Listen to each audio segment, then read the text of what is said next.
What up, Bucs Nation? We are back. We are live here on a Monday, and we are just It's a Wednesday now. It's a Wednesday. Wednesday, right? I can't even get my days right. So obviously, we usually go lives on Monday, but again, it's a special live stream here on Wednesday night as we're doing our 2022 NFL Draft recap. Covering what the Bucs did over the weekend.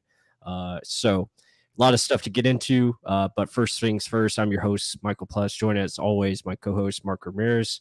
And Mark, it was a pretty good weekend, and obviously now we're getting into the analysis part of the offseason, getting into how this team is going to shape up post draft and what remaining moves are, how are they going to shape this up is going to happen going forward.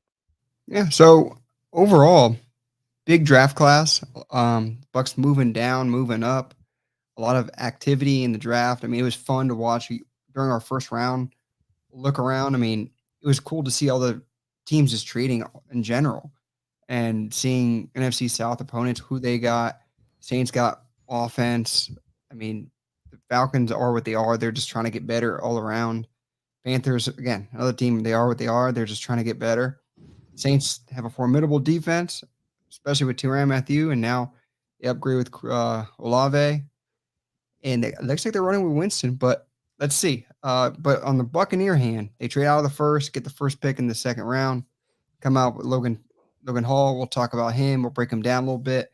Guys, if you ever have any questions or anything, we're going to break down a lot in this live stream. So shoot the questions to us. But overall, I'm happy with the position group. I mean, we need a D line. We've been saying that for years now. We've been Mhm. begging for one. To get an upgrade defensive tackle, possible 5 tech, kind of interchangeable ability that way, which is huge. But still, I'm a little weary with needing more big men. I mean, you're losing JPP and Sue so far. You haven't signed either one of them back. I know it's still a long offseason still, but I'm still kind of holding my breath for bringing one of them back because you can't just fill in with one guy with what you just lost with two. Those are two huge veterans you just lost. So that's something that still irks me. And we'll still go over Logan Hall to see what he's going to bring to the Buccaneers. But overall, that first pick that we had, I can see the potential, especially playing next to Vita Vea, and that's something we'll go over. But I'm happy. I just want to see it come to fruition. What did you think? Well, right. I mean, a lot of these guys they have potential, but we're gonna see how it plays out once we get into training camp. How do they pick up the schemes, etc., and what takes place, going forward. But I think looking at it, I think they're going to be, okay. And I like that. Like we said last week or the week before, it was trade down or is Devontae Wyatt. So they decided to trade down and they got extra picks and it allowed them to move around, the draft board a little bit, make some moves and pick up, players that they wanted. So at the end of the day, I'm fine with Logan Hall at the position that they got him. Again, it wasn't a first round pick, which I didn't think he was worth of. But you get him in the second round where it's better value. It's better value for your team, adds more versatility. And I think, him as a prospect, you got to like the size and the speed element that he's going to bring to your defensive line, something that we were missing last year on the interior, from what we had, and Dominican Sue, obviously a power player, not overly fast. Vita Vea, same thing. Will Golston, not very quick off the ball. So I think, Logan was a good fit for what they wanted, especially when you look at the other options. There really wasn't much at the defensive tackle position. So you add a Logan Hall that can, get upfield and make things more difficult for offenses. Yeah, absolutely. And I mean, let's break it down a little bit. So let me bring this up. So if you guys didn't know, we do this stuff. We kind of break down prospects little by little to see who the heck we're going to get. We did a lot of them, and we got two of them that the Bucks did get. We got Cade Otton, which we'll go over later since he was our fourth round pick. Let's break down where is he at. Help me if you see him. Plus, there he goes, Logan Hall right there. So if you guys want to see our in-depth videos of them, check them out there. I mean, Logan Hall is there, and Cade Otton. So if you're a fan from some other team, check it out over there. There's some good breakdowns here. We just had fun with it all too. It's every draft season we're going to do this. So guys, it's not only entirely Bucks content. It's more just bringing in what's the next level that's coming into the NFL, the next college guys coming in.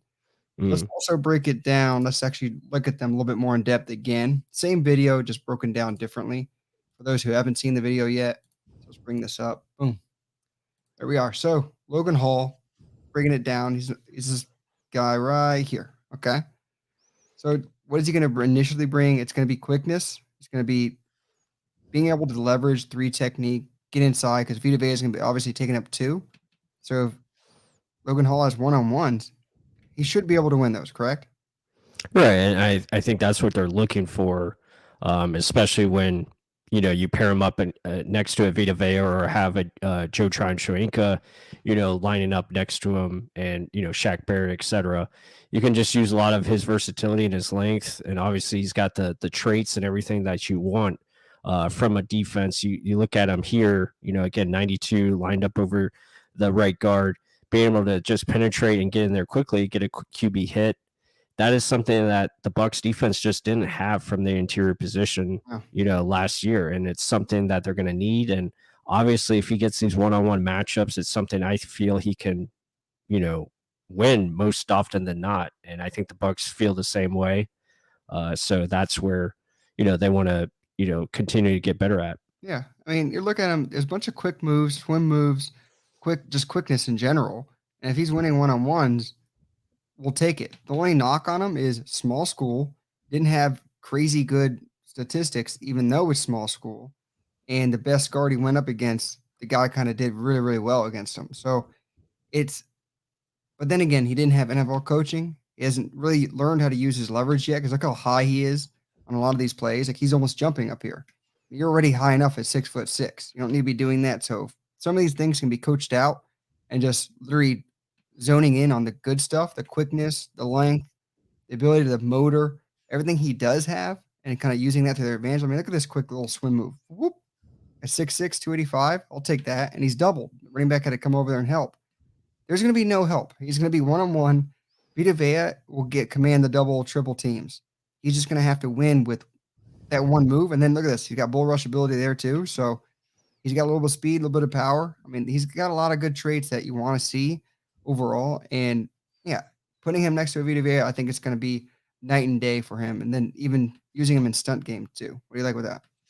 Yeah, I mean, you're saying it perfectly. I mean, I think utilizing him in just multiple ways and allowing him to do what he does best, and that's be fast, get upfield.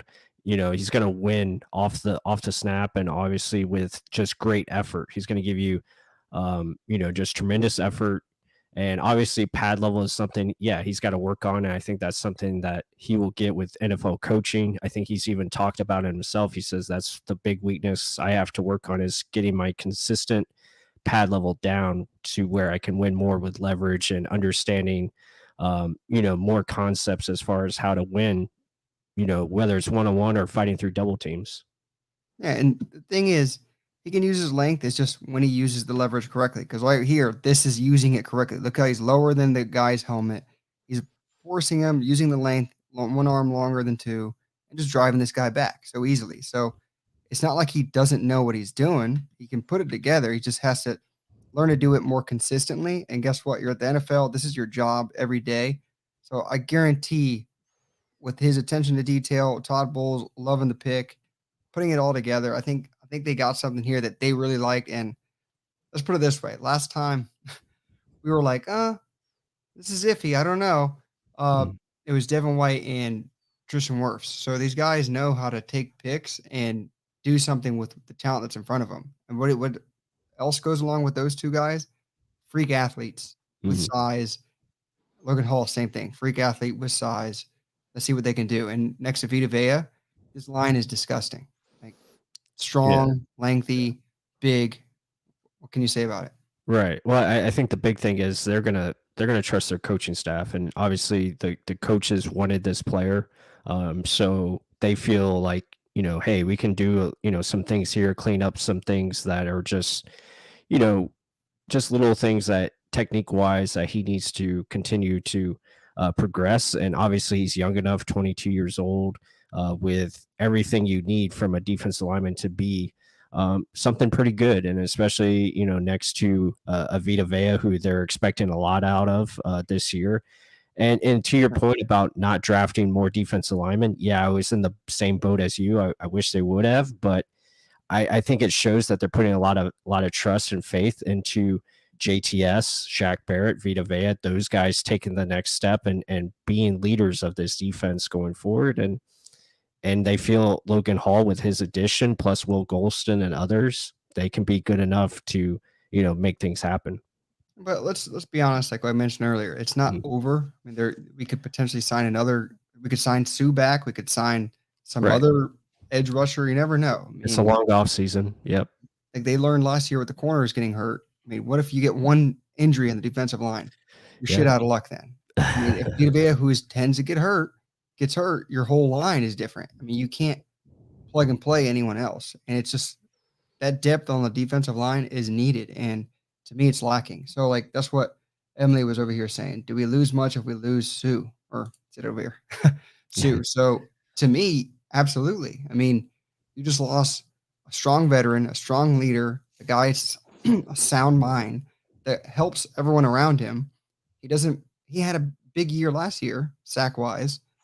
I mean, yes, he's older, but with age comes experience and literally calming a defense down, like knowing that, okay, this game's still going, not being illogical and emotional like some of these young guys will be, and think, oh, all hell's gone over. Let's just quicksand this and put our heads between our tails.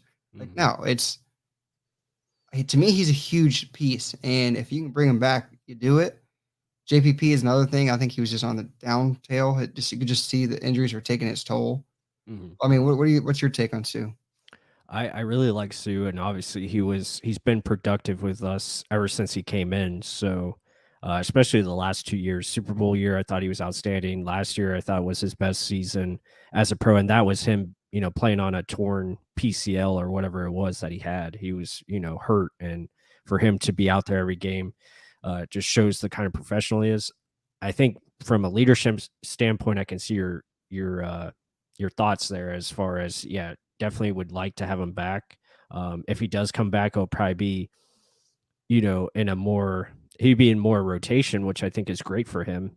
Keep him more fresh and let him just be that kind of player where he can go in and out with whether it's Logan Hall or Golston or whoever. A But rotation. Yeah. yeah, rotation exactly, and that's what you would like to have. And I think the Bucs know that. I think it's just a waiting game for Sue, and see where he is once we get closer to training camp, and maybe they bring him back again. There's other free agents out there that they could look at as well. So it's always moving. It's again, I say the roster is fluid, and it's you just got to wait and see. And same thing with Gronkowski, and obviously Yeah. we both feel Gronk is coming back. Tom is his guy, and I don't think Tom wants to go into the season without him, and I think they'll find a way to get that done. If not, again, they drafted 2 tight ends for a reason. Obviously, they wanted to beef Yeah. up that room too. Yeah, that's something we're going to talk about soon too. Well, another good question. Mario over here says, who did you like more, Travis Jones or Logan Hall? I liked them both. I thought Travis Jones, again, more of a pure nose tackle. He would have been great, rotating in and out with Vita Vea. I just don't feel like, maybe it was the best compliment to pair him up with Vita Vea. And I think that's why they went with Logan Hall, because again, we just need that initial quickness off the snap. You want that burst, and obviously the length and size of a Logan Hall and the potential for him to grow into his body a little bit more, I think is definitely intriguing. And obviously he's got the pass rush ability right off the bat to help him out early. But that's the thing. So if Travis Jones, hell of a run stopper, hell of a clog in the middle, that's the thing. So do you want just the same thing you've already had with Sue and Vita Vea, or do you want to find a way to get another elite level of pass rush? That was something we were talking about over and over. We got to find Mhm. a way to get a better pass rush. They You needed a want, new dynamic. yeah, you Yeah, and wanted it through the outside and crushing it down that way because and the Bengals and Rams kind of showed you. You get after the passer, force the ball, or force a mistake. First person to make a mistake usually wins or loses. First person to make a mistake loses. But we're trying to do it from the inside. We didn't really have much inside pressure. BA, Light, they all said it pre-draft. Like, oh, we need to find a way to get our inside fresher, faster, younger. And they did it with their second round pick. So I like the pick. I want to see it develop. I mean, I know I got to trust these guys. They've been making some good ass picks lately. So Hmm. I would assume it's going to be just the same thing. Yeah, I'm like I to mean, I think they've done a good job of balancing it where it's kind of like, that Bill Parcells mentality, and then it's also the mentality of taking guys with good production and, you know, being safer picks, I guess you could say. When you look at the Logan Hall, obviously that's a guy where they see 6'6", 285, good athleticism, good speed, everything you want from that interior position. And, they feel they can mold him into, something pretty special. And I think that's where, you got to take the chance on him. And, the same thing happened with Jacksonville. They looked at Trayvon Walker and they saw the traits and they're like, hey, we can mold this guy into what we want him to be. And obviously that's why he went first overall. but you look at that 6'6", 283, pretty much 33-inch arms, big Mhm. old hands, size, weight, and then you put a 4.88, 30-inch vert. I mean, these are big stats for a guy this big. And yeah, everyone says the William Golson comparison. Golson was actually more of a premier edge rusher at Michigan State. Then he just gained weight and turned into a defensive tackle. Right. He's not really. He was never quick. He was just more lengthy. Logan Hall has that twitch. He has that three technique. Like I can shoot a gap and really hit it. I mean, if he can develop more and learn how to pass rush better, I mean, they can have something here. I mean, Staley grew into his frame, good explosive off the ball, explosive from hips into blocking. I mean, these are all things, words, but I want to see it put into action. You saw the video, we kind of broke it down. But yeah, the struggles with leverage, obviously, because he's so tall. I mean, there's things that you can obviously see they can grow into something. It's just, does he stick to it? And from what it seems like, he's dedicated. He literally does nothing but play video games and work out. That's Mhm. about it. So overall, I like the pick. Let's see what it looks like next to Vita Vea. Right. Absolutely. Yeah. I mean, yeah, I'm in favor of it. Again, we had a little bit lower grade on him. We thought, maybe late second round pick, but at the end of the day, they did, get good value with his selection. They traded out of the first round, they got extra picks, and obviously, moving into the next pick, you're looking at Luke Goedeke, the offensive lineman guard. There's a lot of talk about, hey, the Bucs need to draft a guard in round one Yeah. and all this. And the chance to get this guy, and after watching more of his tape and looking at him against LSU and other competition, dude's really good, and he's got a really great chance of stepping in at the left guard spot starting day one. He's that good with his technique, and he destroys people. He's a straight up mauler that just loves to run over people. And again, the work ethic is outstanding, as you see there, former tight end, and he built his body into a right tackle and started last year for Central Michigan and did a really good job. So, and obviously at the next level, he's going to be an ideal guard who could, really, really help us out in the run game and also in pass protection. And that's something huge we want to talk about. I Mm. mean, if you look at this draft, I mean, we got a lot of run blockers. I mean, Shaq Mason, perennially known as a run blocker, a great run blocker. Yep. Then you get this guy. He's going to move inside from guard, but his run blocking ability, he finishes blocks. He wants to push you through the ground. Yeah. He Glass literally eater. looks like a straight up meathead. Yeah. Look at that neck. But I mean, it looks like this is more of a let's run the ball a little bit more. Cade Otton, great run to blocker.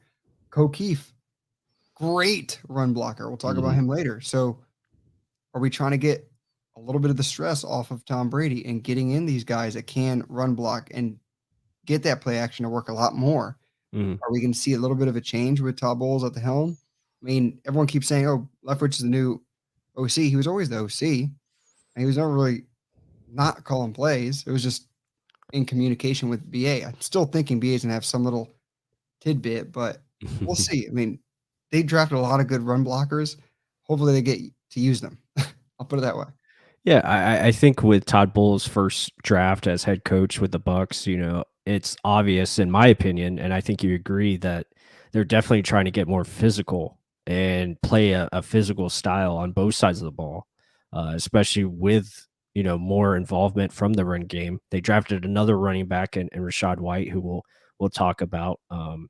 But yeah, I think I still feel they're going to be still that pass first team, but I think you're going to see more implement of the run and trying to be more physical at times. And when you look at the Super Bowl year, that's what was our success. We ran the football well, especially down the stretch, and utilized the play action game quite often. So, but yeah, definitely with the offensive line as it is set now and how I feel it's going to be the starting five, it's a physical group that can get after it in the run game, especially with two athletic guards that you have now Yeah. potentially being able to pull and do different things in the zone and man blocking schemes.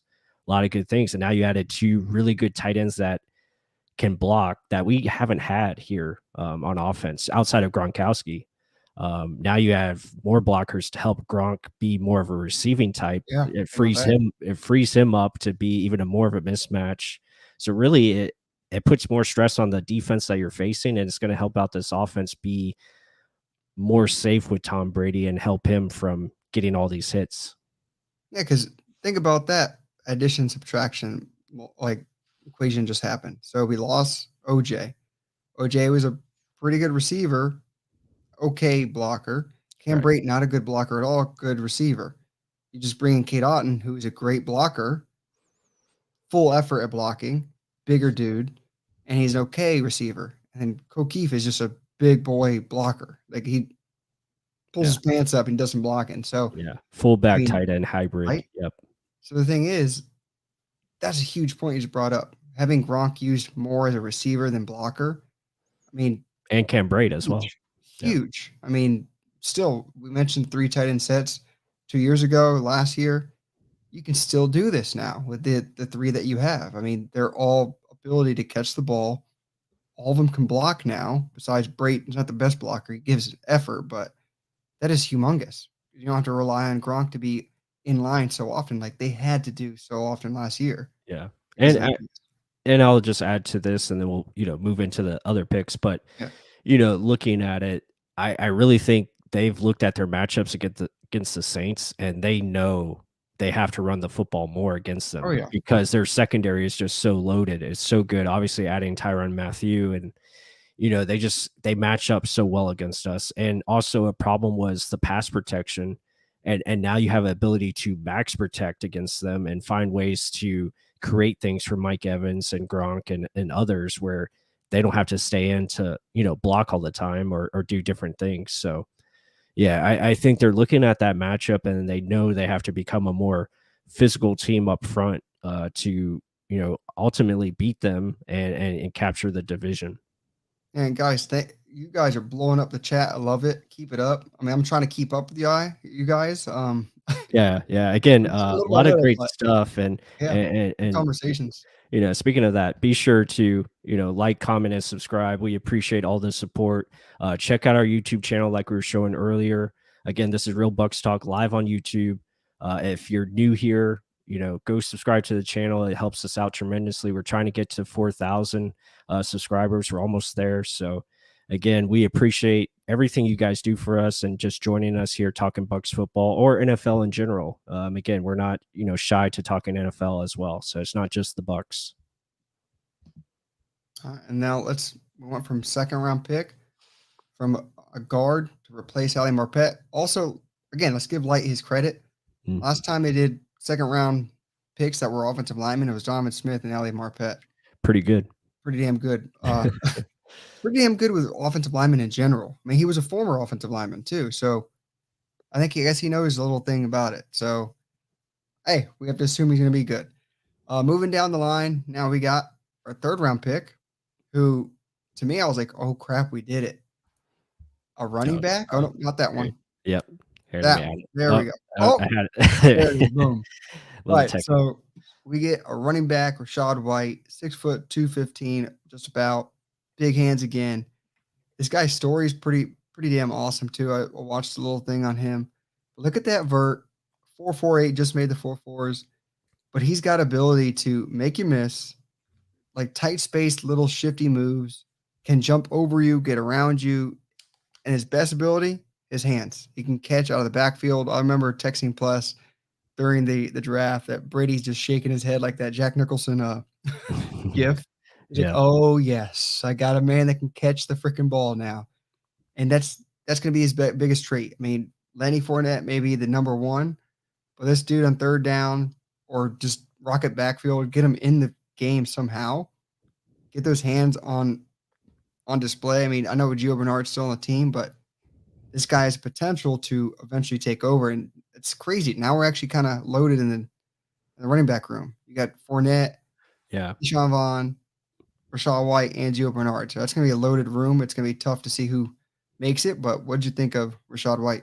Yeah. Again, I think it's a good move because you look at, the running back room, and obviously I think Keyshawn Vaughn and also G Bernard are on 1-year deals pretty much going into this season. So, their contracts are coming up, and, adding a Rashad White, like you said, who can really be a weapon for Tom Brady out of the backfield as far as catching the football. They can move this guy, into the slot. They can put him out wide and do some different things where he can win and really be an out asset as far as just catching it and making plays. And then, as far as him running the football, again, he's still he's kind of like a receiver at running back. That's how he kind of plays with how he runs.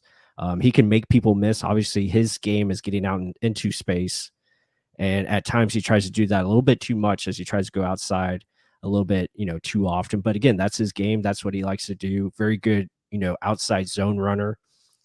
Inside stuff, again, he has the patience. He's very patient running back. He's been compared to, Le'Veon Bell. That's a high praise, but that's kind of like the model that he likes to, put his game after, and it can be effective. I just think he's going to need some time to adjust as far as running the football and making sure he gets things fastened up because he can't take too much time back there as he did in college.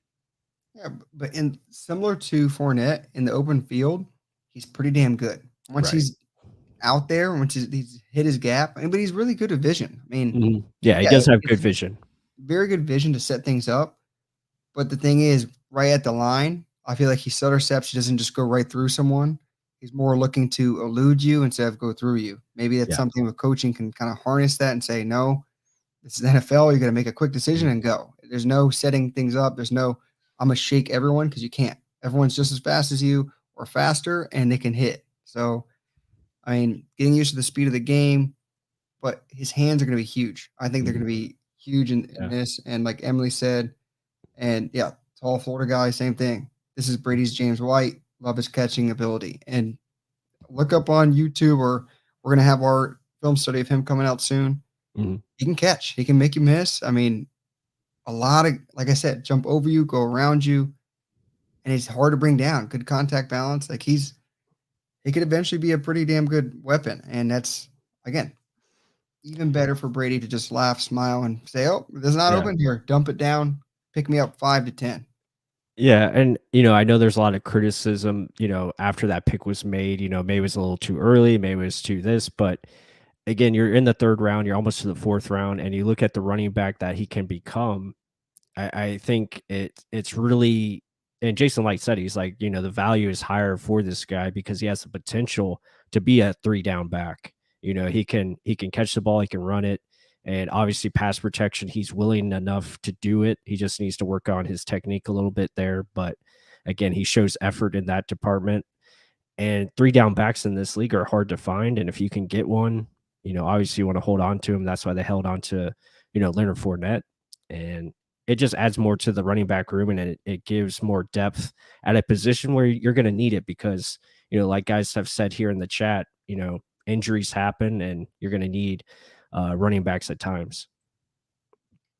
Well, I mean, so looking in the chat, Rick said Jeremy McNichols looked great in college too. That's true. Yeah. I mean, yes and no. I mean, he's to compare him to catching ability of Rashad White, totally nowhere near the same level.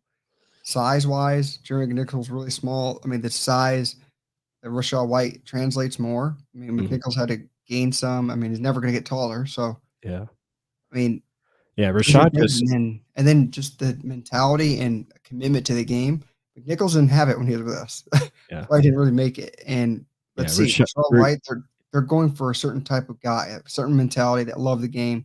Clearly, he has it. Yeah. And I think you're seeing that with, the draft picks that we talked about so far. Each one of them is very determined. They love the game. They're very mature for their age. They have, Logan Hall, military background. So he's very on it, disciplined guy who's going to put in the work to be successful. Goedeke rode a tractor to high school and, came from a small school town. How is that a good quality? That's a great Rode the quality. tractor to high school. That's awesome. That's just a badass quality. And, and obviously he's got a business type attitude, no nonsense. And he just wants to destroy people. And, you got to love that physicality on the football field. And then Rashad White, and all three of them, they've changed their bodies too. Like they've come from JUCO college and they come from, just out of nowhere and walk-ons. Luka Decky was a walk-on, made it to Central Michigan. So just a lot of good stories from, the first three picks. And really they've found a way to make it happen for themselves. And you got to give them credit for that.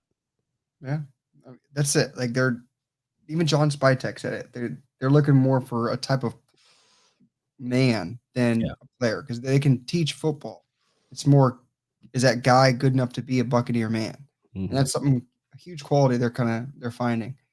Rick H went on more about it. I'm comparing them as players and making a point that the Bucs can't draft good running backs, one decent one in, I guess, a couple of years. But we agree with that. We don't ever think about taking running backs high. I mean, this could have been potentially kind of high, third round. They took Keyshawn Vaughn third round last year or 2 years ago. So I don't know. Maybe they're just thinking longevity. I don't know. But the ability to catch is huge, in my opinion. Maybe they're looking for another wrinkle in this offense because Lenny's okay. When he went down, the whole part of the offense went down too. So maybe they're thinking injuries. Maybe they're thinking, let's run the ball more. Maybe this two-headed monster needs to get going. And that kind of proceeds to our next pick, who will be none other than Mr. Cade Otton. Let's kind of bring this over. Boom. There you go. Cade Otton, 6'5", almost 250, 33-inch arms are similar, 9.5-inch hands, and will eventually be a plus starter. I agree. I fully agree. So what do you like with Cade Otton initially? Yeah, I like him. And again, he was one of my favorites, out of this tight end class. And, we did a video on him. So be sure to check that out on our channel. And he's that typical, wide tight end where he's inline blocking. He can catch a lot of things underneath. He can go up the field in the seams and, find open space. So he's a smart technical route runner. And he's very consistent in what he can do for you. Again, you're not going to ask him to, be like a Gronk type where he's going to, split out wide and, run and do all types of different routes. That's not going to be his game, but he's got potential to be a very solid tight end, kind of like almost, maybe a Jason Witten type, just a guy that can be consistent underneath and, make plays, and just be in the right spots when you need him. And he's going to be consistent as far as the receiving game and then blocking, run blocker, pass protector. He can do all those different things where he can help your offense in a different multitude of ways. So I see his upside as a potential starter down the road. Right now, I think he'll be a great tight end too for your team. Yeah, and speaking of, we got a film study on him. Go check it out. But now that we're here, let's quickly check out that video we did break down. Let's look at it. Let's not talk about it. Let's look at it. And breaking it down, you got Cade Otton. He's a good blocker, but he can also catch the ball when needed. I mean, look at him high point this ball. You're going to see him right here in the mess. Gets open, a little corner route. Yeah, wide the hell open. But in this offense, he's likely going to be wide the hell open as well. But look at the adjustment for the catch, turning his whole entire body, high pointing the ball, all getting hit, still maintaining the catch. You got to like that stuff. Same play, different angle. Check it out. Break it down, plus. Yeah, again, this is what we're talking about. Again, he's going to be a solid enough route runner where he can find ways to get open in space. Not the greatest against man coverage, but he's going to do, things where he can find open zones and, just be that presentable target, make a nice hands catch here. That's the biggest thing. He's catching the football with his hands, and that's always very consistent on tape. You're going to see him here. Again, this is the same play, I believe. Yeah, same play. And just catch it, with feet and bounce. Good control. Here again, same thing. Utilization of the play action game, and then finding the open zones behind the linebackers. I think that is something he can do pretty much all day, and really be, just consistent in that area. And look at the years past with Tom Brady and all these tight ends from New England.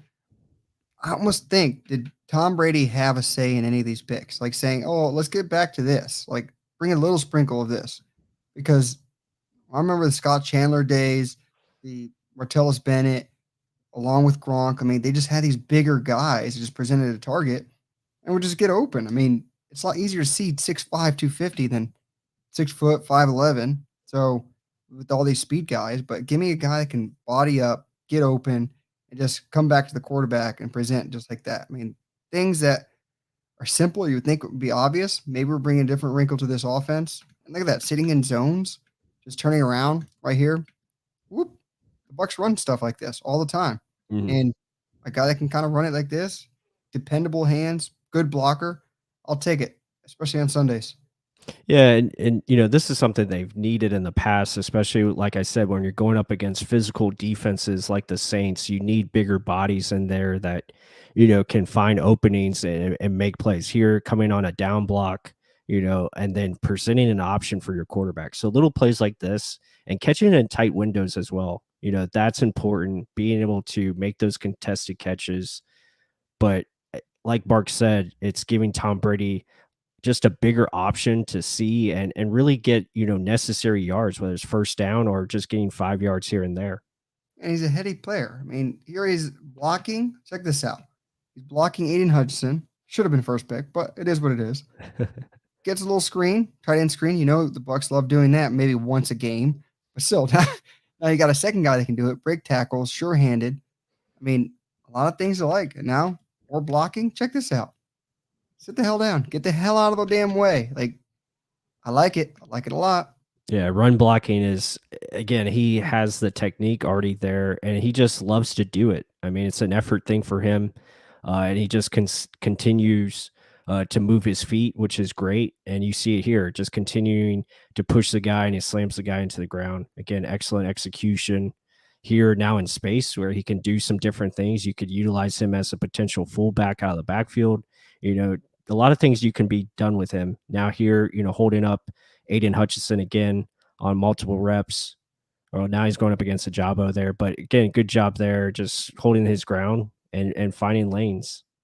Yes, I mean, overall, he's a very clean prospect, I guess. I mean, maybe teams didn't see him as the electric pass catcher that teams want to see nowadays because that's the big thing. You got to run a 4.4, 4.5 to be a tight end. You got to be able to be 6'6", freak athlete, monster, Kyle Pitts. Not all of them are like that. I mean, this is a guy that's traditional, can play the tight end of years past and Mhm. be dependable. And hell, we need blockers. I mean, look what happened last year. I Yeah. mean, you had to rely on Gronk. Gronk and Mike Evans only as pass catchers. Gronk wasn't able to stay back and block anymore because he was being told to go out. Yeah. So you were SOL, shit out of luck, put it that way. And oops, now you're finding ways to fix those areas that you needed last year, and you're trying to get better in running game. I'll take it. Those are Yeah. two quick fixes. I like that. Yeah, absolutely. And like I said earlier, you said it earlier, I think this pick helps other players be better. And that's, Cam Brate gets to be utilized like he should be, where he's that, slot receiver slash, F tight end where he can move around. And then Gronk, same thing. You can utilize him more in what he does best.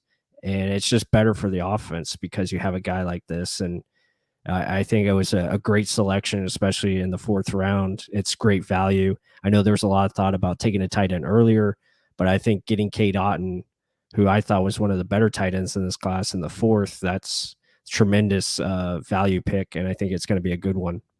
Yeah, and like you look at other talent evaluators, they had him as possibly like a top 3 tight end in this draft class. Mhm. He only fell because of a late ankle injury at the end of the year, Right. Couldn't test. right? Yeah. So thank you. And we get another Washington player. We Right. get UDFAs, JTS. Now, Cade Otton. Washington's been good to us, and let's hopefully this keeps riding. And then, really good guy. I mean, he sounds like a down to earth dude. Right. I mean, the Bucs seem like they know what they're doing with Washington guys, and he seems like a dependable one that will just literally soak up the playbook and hit the ground running. And I really like that pick. Yeah, and again, he has a great background as well. His family was into coaching, so he's been in football his whole life. Again, football family, and he just understands the game. I think he's a smart player, and that shows on the field, obviously, and a very good dude. I believe he's already married, and I think he's maybe has a kid. I'm not sure on that, but again, very Logan mature. Hall just had a kid though. Right, Logan Hall has a kid, yeah, Rashad White, same thing. So all these guys are mature and, young fathers, and they have purpose. There's a motivation there to be the best at what they're gonna do. Yeah, but did he ride a tractor to school? That's my question. No, only Goedeke did that, and that's what makes him very special and probably my favorite pick out of this whole class. Just because of the tractor. Yeah. All right, well, let's bring up the next pick. I like this. Is kind of fun. This is kind of fun. I like it. Mhm. So, next pick is probably the most questionable of all of them. In the bottom half of the 4th round, There it it is. is still a 4th rounder. Bucks take a punter out of Georgia, national champion, 6'1", 193, ran a 4.5. That's the big thing everyone keeps hyping up about. Oh, he's so fast, so fast. Okay. We still drafted a punter in the 4th round. Jake Camarda. What do you think on punter plus? Yeah, again, I'm not a huge fan of taking, specials in the, I guess, early day 3. I mean, I think you can find them, but again, like I was telling you off air, if you can find a special talent like this guy they think he is, and obviously he's going to take over for Bradley Pinion. Bradley Pinion is going to get released. You get some cap savings there. You get some money for your cap space. Maybe it helps you bring back and Dominican Sue and Gronkowski, but they really feel like this guy has a very great strong leg and it can do a lot of different things, and help your special teams, which was pretty awful last year, to be honest. It needs to be improved, and you got to win field position, and that's something that we struggled at. And if this guy can make us better on kickoffs and make us better in the punt game, then I'm okay with it. Again, I don't love it, but I can live with it, especially if he's going to be a starter, for your team for the next 10, 12 years. I'll say this. So people get hung up on the 4th round thing. Yeah. It was almost a 5th round pick. It's almost like the Aguayo pick. He was a 2nd rounder, yes, but it was potentially like right there at 3rd round. He was 1 Mm, or 2 picks away from the 3rd round. He's like 3 picks away from the 5th round. If it was a 5th round punter, would you be more okay with it, or do you only looking for 6th, 7th? I don't know. yeah. But then again, like Matt Gay, we picked him. Look at him. He was a Super Bowl champion. He actually, once he left us, turned into an amazing kicker. Maybe we just quick triggered on that one just based on Roberto Aguayo. I don't know. So Yeah. is this guy they're going to give time and confidence in? Let's see. But opinion just was god awful. You said it best. Like last year, they were even trying to talk him up all through the press conferences. Oh, he's dealing with injuries. He's Mm, going to be better. yeah. It just Just never came. it just Never came. wasn't good. And yeah, and everyone, needed the other pinner, the punt god guy. Everyone's saying, Oh, yeah, Matt well, I Reza. mean, maybe he wasn't good with accuracy. Maybe that's what we're trying to do. Special teams isn't just kicking as hard and high and as Yeah. far as you can go. It's got to be It's placement. If it's we're directional gonna punting. right, if we're gonna Yeah. say all of our guys go to the right, that ball better go to the right because if it goes to the left, that damn thing's getting returned for a touchdown. So Mhm. a lot of it's all game planning and And that's supposed to be this guy's yeah, specialty, directional punting. He was really good at, pinning the team back inside the 20. And that's what you want from your special teams. You want your defense to have an advantage. And if they can, pin teams back where it helps your defense be better, get the offense back in a better favorable position, then, I'm all for that. yeah, Andrew has a good point too.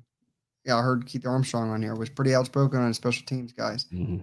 And yeah, he's huge on everyone on special teams, not just this guy because he can run, he can positionally punt it accurately, consistently, stuff that they didn't even mention Pinion.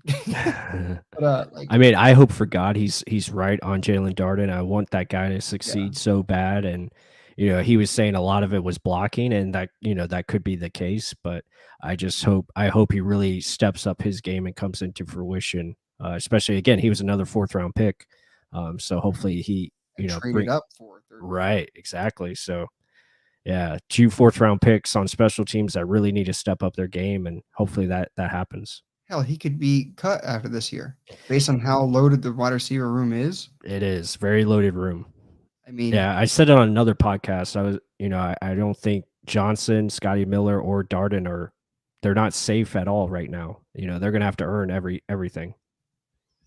yeah, I agree with that too. I Hmm. mean, there's younger guys they even sign undrafted that have crazy skills, crazy ability, and are hungry. And these Yeah. guys have to put up or shut up. And Mm. that's the way of the league. That's how it is. And when your room is that loaded, you got to show something. Show somewhere where you can contribute. I mean, Scotty Miller was a gunner last year. I don't see Darden doing that. If he can't return, oops. Right. Or if he's dropping balls, fumbling balls, it's not going to happen. Emily made a good point here. Jose, I don't, we need to go Bergalis, yep. for Gallus. Jake Camarda will be great kicking. So that's another thing they touched on. Jose's got a great leg, but can he be accurate? And Hmm. Suckup doesn't have a great leg, but he's accurate. Yeah. Past 40, I don't know. Yeah. But let's see. Like, do we give it to the leg or do we give it to accuracy? It's Mm. gonna be a great competition in training camp. But overall, I mean, he did talk up KJ Britt and Stewart big time. So Mm. good praise for that. Going Right. down the next line, we're getting kind of late in here. Yeah. Zion, probably one of the most praised picks, I guess, talked about picks, and we traded up for this in the 5th round, and we traded in next year's 4th. Hmm. So tell me a little bit about Zion, who is a massive cornerback. Yeah, a lot of investment, like you said, and obviously they love the kid, and it's hard not to. I mean, when you look at him, 6'2", 200 pounds, super athletic. He tested as the best athlete from the cornerback position in this class. So he got a 10 out of 10 in his athletic testing. So a lot of potential, a lot Third of potential. fastest guy. Yeah, a Way lot up. of yeah, a lot of potential. But he's gonna have to learn. He's gonna have to be developed. He's got to learn, the nuances and the technique of the position.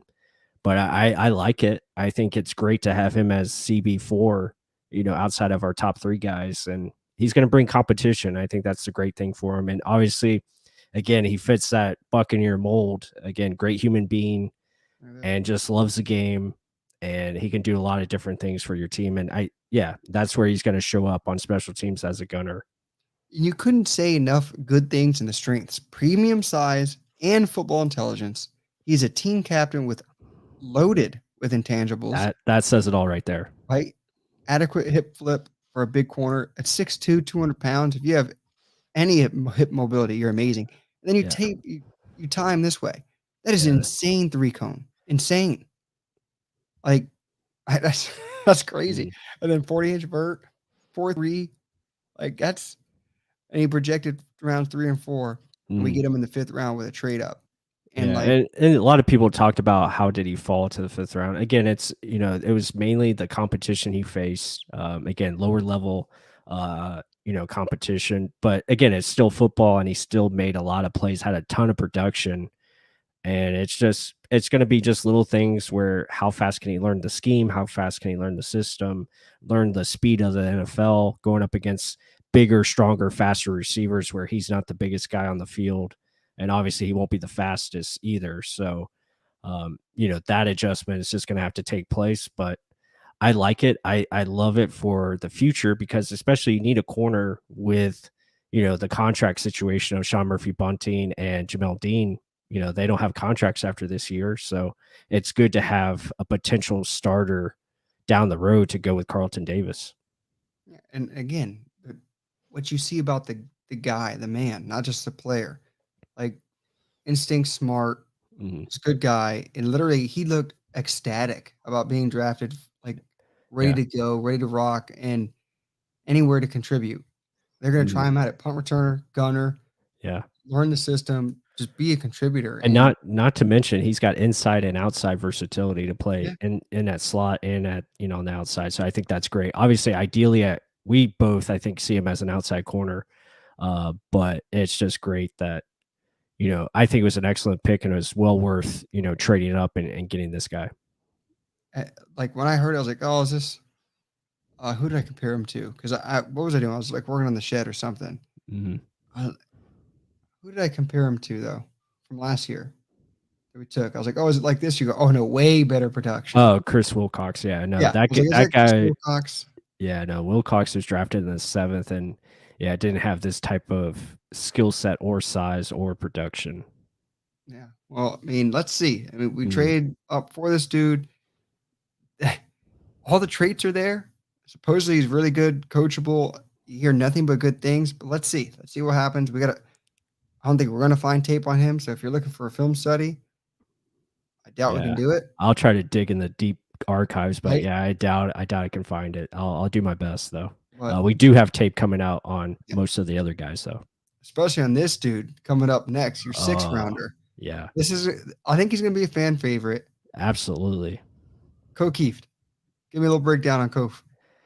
Ah, man, he's just a really fun tape evaluation to watch, and another great story. I believe he worked his way up. Well, what's this plus? Only 7 passes, 101 yards, Yeah. and 1 touchdown. What the hell? That's trash. Why did we draft him? Why the hell did we Yeah. draft him? Again, he wasn't targeted a lot. He didn't get the football as far as the receiver, but what he can do, this guy is like a lot of people love Ryan Jensen. They're gonna love this dude because he's Yeah. like Ryan Jensen light.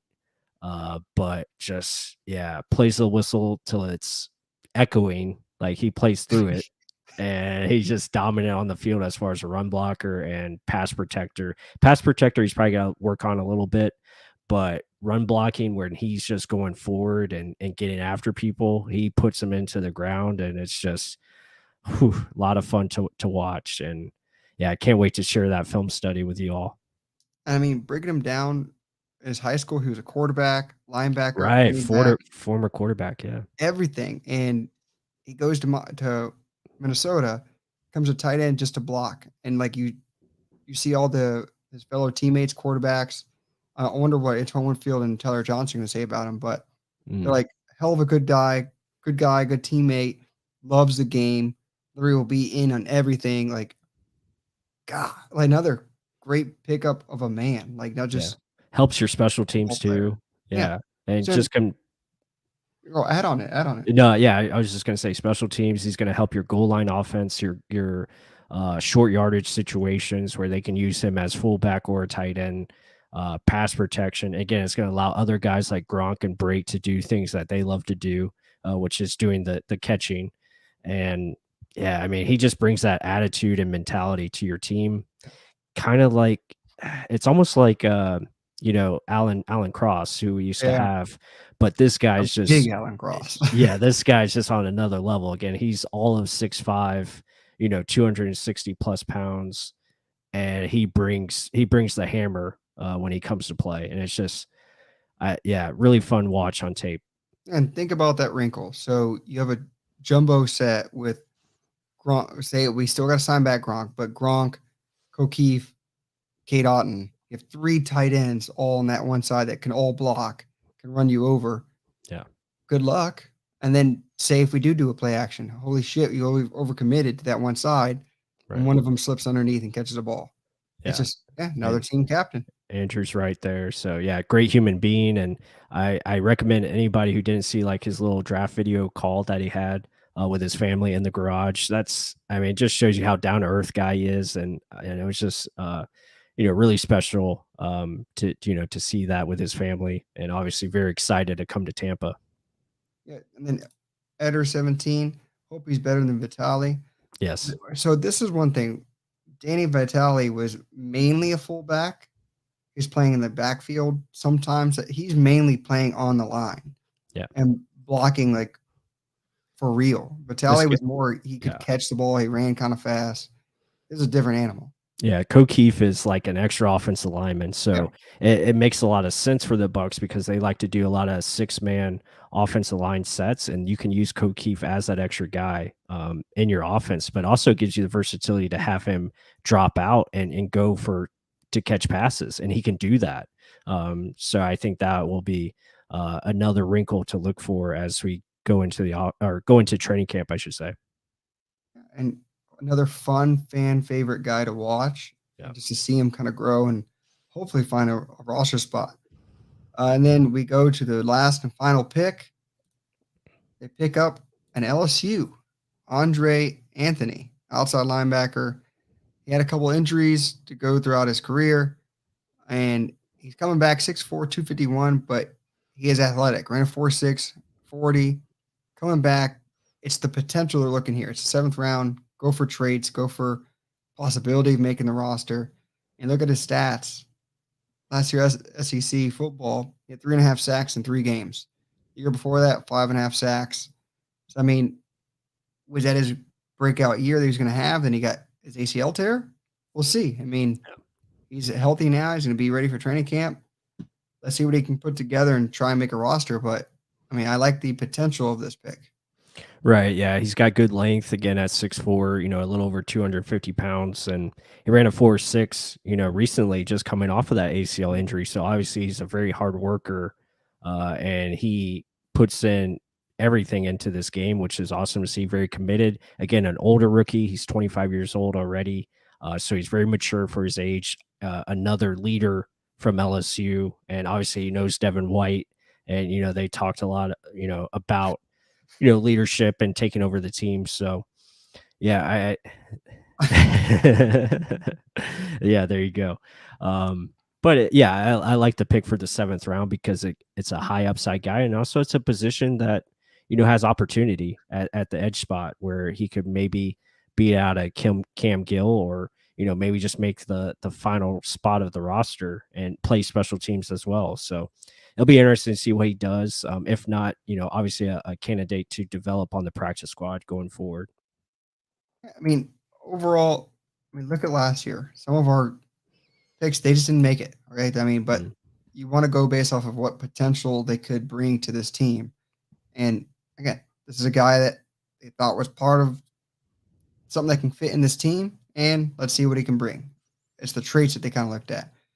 I guess let's quickly break down these guys, the undrafted free agents. Sure. That's Okay. part of it.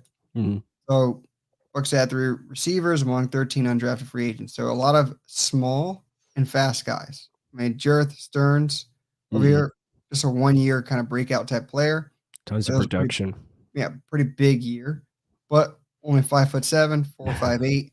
Yeah. Devin Tompkins is one that a lot of people are really raving about. Extremely fast, 40-yard dash, 4.35, but only 5'7", 167 pounds. Little guy, 38.5-inch vert. He plays bigger than his height and weight, though. I mean, I saw a Mhm. couple highlights of his. More smaller guy, fast wide receiver, but and someone in the chat was talking about this Nolan Turner guy, Right. safety. Yeah. Yeah. Of the undrafted guys, who did you like? Yeah, I mean, obviously those receivers you mentioned have a great opportunity in front of them. Again, it's a crowded room, so it's going to be tough. I do like the Nolan Turner selection out of Clemson. He's had starting experience. They gave a lot of money to that corner out of North Carolina, um, McMichael. Yeah, I mean, so there's some opportunities for some of these guys to obviously find a way maybe onto the roster or at least onto the practice squad and upgrade there. It's got some linebackers too that can add some more depth to that position, quarterback maybe, so a lot of interesting picks there.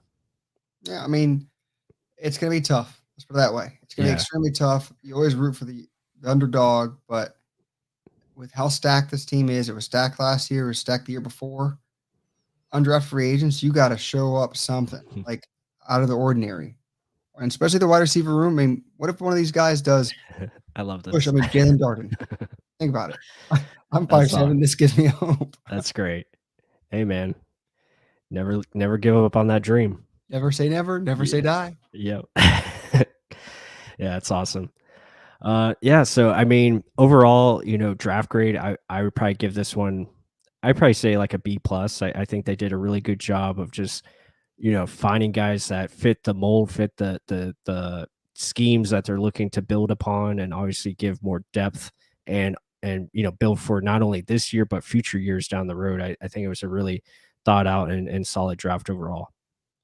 Yeah, my opinion. I mean, this is kind of a strong take right here. Russell Brown, another really good talent evaluator. Mhm, 2 days past the draft now. One team that I'm intrigued with its picks are the Bucs. Their first 4 picks: Logan Hall, Luke Goedeke, mhm. Rashad White, Cade Otton. All 4 players can contribute right away and should carve out a significant role, in my opinion. So Yeah, that's huge. Look how many right. starters you got. You got potentially 2 starters here, one in the punter, big role player here, potential big role player here.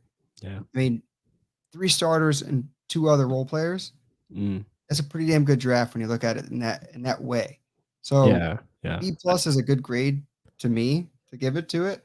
It Mhm. could honestly be above it or below based on what production these guys have, like 3 or 4 years down the road. But I like it. I think B plus is a good accurate thing. I mean, Yeah. it's not because I wanted some other guy and they didn't take it. I think overall it's a well developed or thought Mm. out draft. Yeah, I think you got, obviously more physical, you got faster, and, if not anything, you improved your special teams, which I think, definitely needed it. And you found some guys that could be, like you said, potential starters down the road, if not immediate starters with the first two. I think Goedeke has a great chance of coming right in and starting right away. I think he's that damn good. And I can't wait to show you guys his tape because you talk about just dominating people left and right. It is a pure domination from this guy and top edge technique.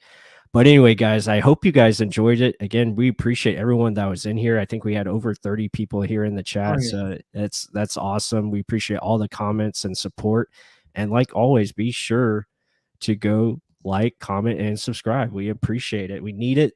We're trying to get to 4,000. Let's get to, hopefully 10,000 by the end of this year. That'd be awesome. So let's do it. We're Tell just your gonna, friends, tell tell yeah, the neighborhood.